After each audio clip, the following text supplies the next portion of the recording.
Dans cet épisode, nous irons de Cabo Villano, que nous avions quitté la dernière fois, jusqu'à Aguarda, à la frontière portugaise, mais côté espagnol. Le phare de Cabo Villano est érigé à 125 mètres de haut. Il signale le tronçon le plus dangereux de la Costa da Morte. C'est l'un des plus beaux d'Espagne. Le phare actuel a été mis en service le 15 janvier 1896. À son pied, le bâtiment technique a été reconverti en un centre d'interprétation des naufrages. Le sanctuaire Virgen da Barca, un bel ensemble minéral de pierre et de granit. Grand lieu de pèlerinage en Galice, on dit que ce serait l'endroit où la Vierge Marie aurait abordé en bateau pour venir soutenir Saint Jacques dans son évangélisation du pays. Concernant le point zéro, je n'ai pas trouvé d'informations précises là-dessus.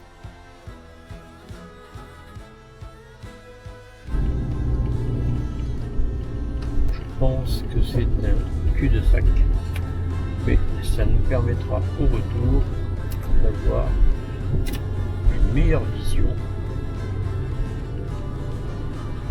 sur le sanctuaire.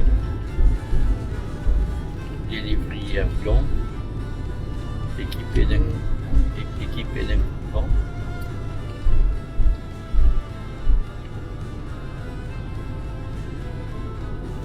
Voilà. Ici, c'est pas un cul-de-sac. Déjà au premier plan,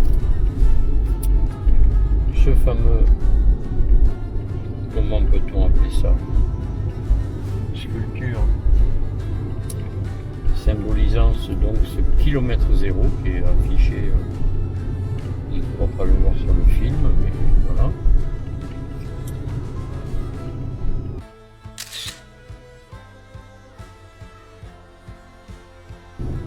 Et ici, belle vue sur le sanctuaire.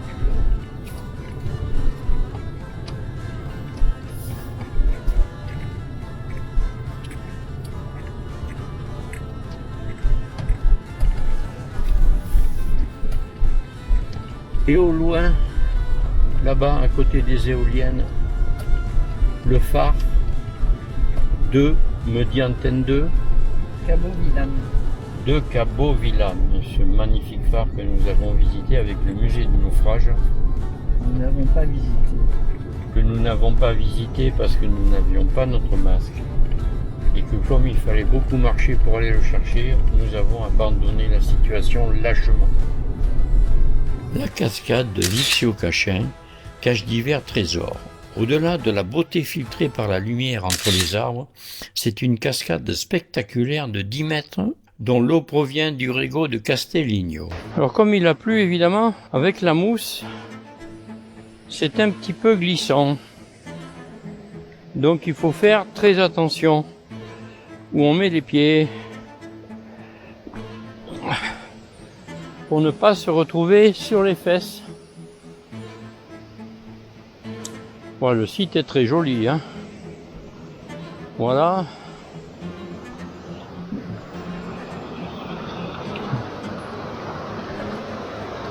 Ah oui. Le site est très joli. J'espère que vous voyez bien l'ambiance qu'il règne.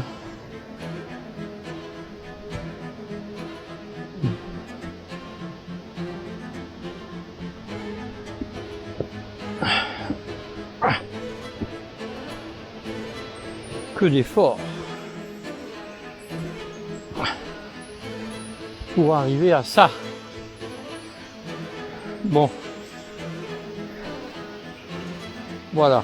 Santa Leucadia, c'est un coin unique où l'automne provoque une explosion de lumière, d'ombre et de couleurs magiques. Elle tire son nom de l'ermitage situé à quelques mètres.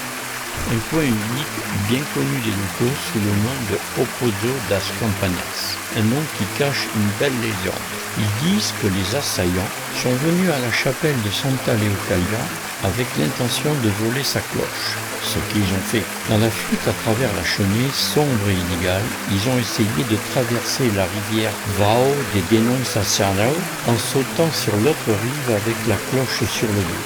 Mais à cause de la mousse épaisse qui recouvrait tout, ils ont glissé et sont tombés dans l'eau.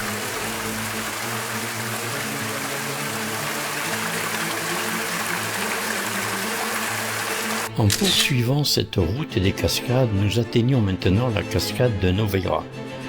La pierre de cette magnifique cascade de Noveira est en transformation lente et continue en raison des puissants courants d'eau qui la sculptent en forme de piscine, idéale pour se baigner en été lorsque le débit est faible.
La présence vous donne la taille de la cascade et moi j'essaye de ne pas glisser dedans parce que cette période, elle n'est pas très chaude.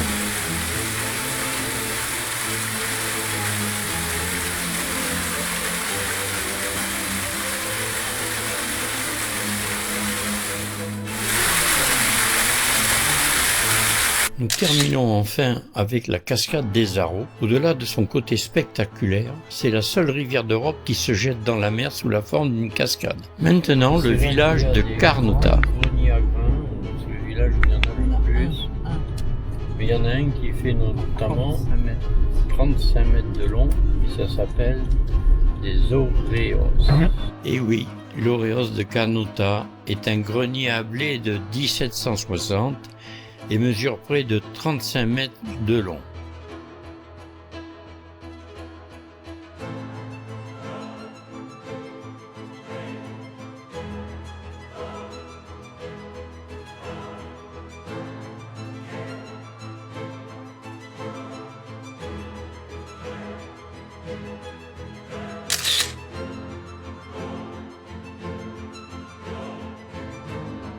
Mais Carnota a aussi sa plage. C'est la plus étendue de la région, avec 6 km de long sur 1 km de large, le long de la lagune de Caldebarco. Ce que je trouve très intéressant, ils ont fait un poisson, signifiant certainement qu'il est préférable de mettre tous les déchets dans la gueule de celui-ci, plutôt que de les laisser à la mer et que les poissons vivent. Moi, je trouve ça intéressant. Là, nous allons arriver à Muros. Comment aller en Galice sans passer par Saint-Jacques de Compostelle et visiter sa magnifique cathédrale? Elle a été bâtie à partir de 1074 à l'emplacement de la basilique fondée au IXe siècle par Alphonse II. C'est l'un des principaux sanctuaires de la chrétienté. Depuis près d'un millénaire, ce sanctuaire a accueilli des milliers de pèlerins qui viennent jusqu'ici après de nombreux kilomètres. Chef-d'œuvre de l'art roman, le Portico da Gloria, en travaux lors de notre passage, ouvre sur l'intérieur où se recueillaient les pèlerins du Moyen-Âge. La Porta das Prateria, le portail des orfèvres, présente à l'extérieur un superbe décor sculpté au XIIe siècle. Le maître-autel où l'on peut embrasser la pèlerine de la statue de Saint-Jacques. L'encensoir est balancé par 8 hommes grâce à un système de poulies pour les cérémonies importantes.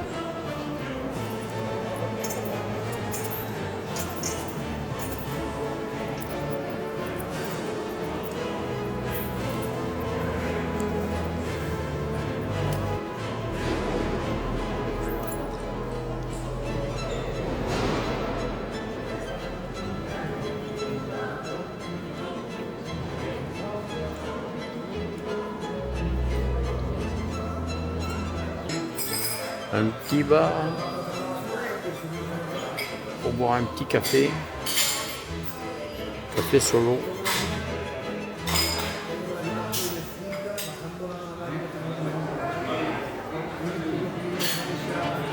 Pour dire que ce matin par un sentier un peu compliqué. Nous allons aller voir un petit village celte à Castro-les-Baronnies. En fait, c'est Castro des Barona.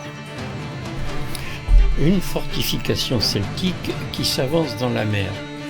Avec plus de 2000 ans, le Castro de Baronia occupe une langue de terre qui s'enfonce entre les domaines de l'Atlantique. Au cours des premiers siècles, avant et après Jésus-Christ, ce fort a prospéré pour disparaître relativement de l'histoire. Évidemment, au soleil couchant le soir, ça doit être nettement plus beau. Je pense pas qu'on y soit, ça m'étonnerait. Pourtant, ça mériterait qu'on s'arrête un peu ici. Après avoir visité ce village celte, on longe la côte là par une piste qui est interdite à la baignade plus ou moins parce qu'il y a des très forts courants et en plus il y a des très belles vagues. Je sais pas si ça se voit bien là, mais il y a de très belles vagues.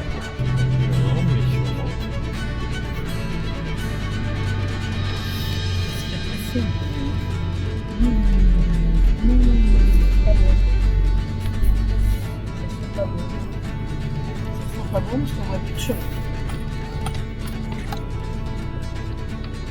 On va faire une tour ici, déjà bien.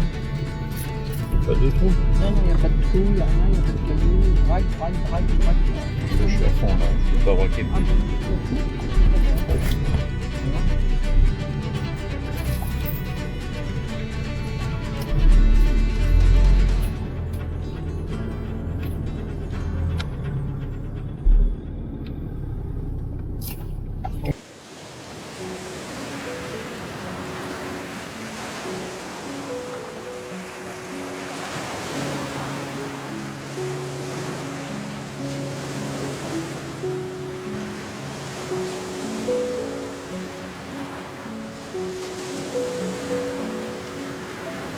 Le soir au soleil couchant, à côté du mirador de Carrero, il règne une ambiance remarquable avec ces gros rochers posés là comme de gros mamelons.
Voilà, après une superbe nuit, hier soir il y avait le beau coucher de soleil. Là, on a des tons très pastels. C'est très joli. C'est au loin, au fond, on va les parcs à moules.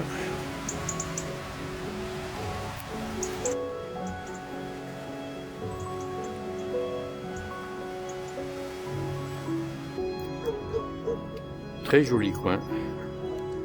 C'est l'endroit où nous avons passé la nuit. Et vraiment, c'est très agréable. L'ambiance est sympathique.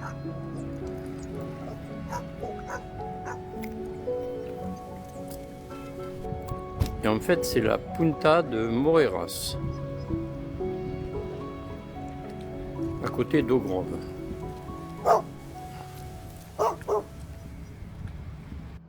Alors nous venons d'arriver sur l'île d'Atocha.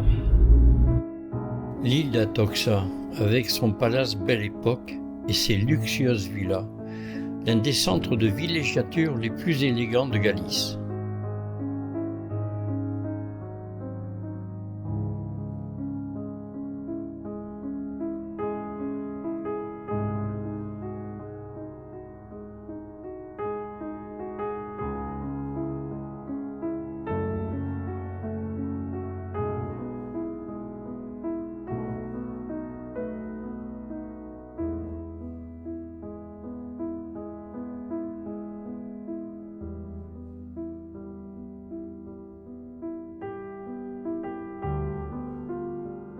Les coquilles Saint-Jacques qui la recouvrent donnent un aspect pittoresque à sa petite église.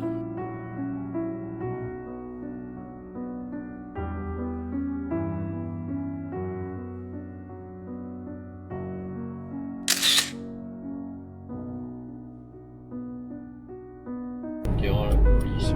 Putain, c'est de folie. Oui. Je sais pas qui c'est qui est là, mais 3 voitures quand même. il y a plus que des voitures, il y a des camions. Il y a peut-être quelqu'un. Je pense qu'il y a une huile qui est en résidence là. Je pense qu'il y a une huile qui est venue sur l'île. Peut-être le roi d'ailleurs. C'est peut-être son palais, le truc blanc, c'est pas un hôtel. Peut-être. C'est Curital. Il y a peut-être la visite de quelqu'un. Ouais, parce que je trouve qu'il y a beaucoup de flics quand même. Il doit y avoir quelque chose. Voilà. Même le pont est bien entretenu pour aller sur l'île. La plage de Lanzada. S'étalant sur 4 km, la plage sauvage attire les surfeurs expérimentés. Elle est aussi l'objet d'une légende, celle du bain des Noveolas, 9 vagues. Les femmes désireuses de devenir mères devaient se baigner sur cette plage la veille de la Saint-Jean.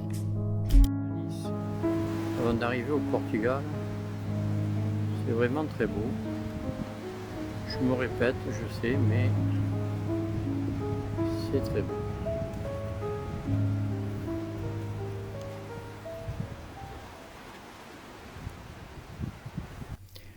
Nous poursuivons notre route jusqu'à Aguarda, à la frontière portugaise, où nous ferons nos pleins de carburant, les lessives pour arriver tout propre le lendemain.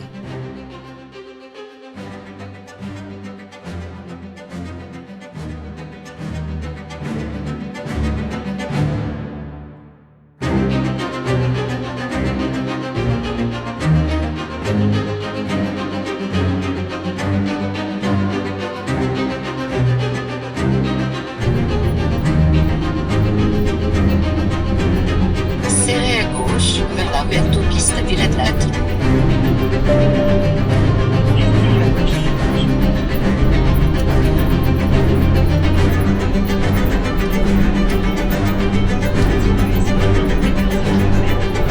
Dans 4 km et demi, serrez à gauche vers Reims.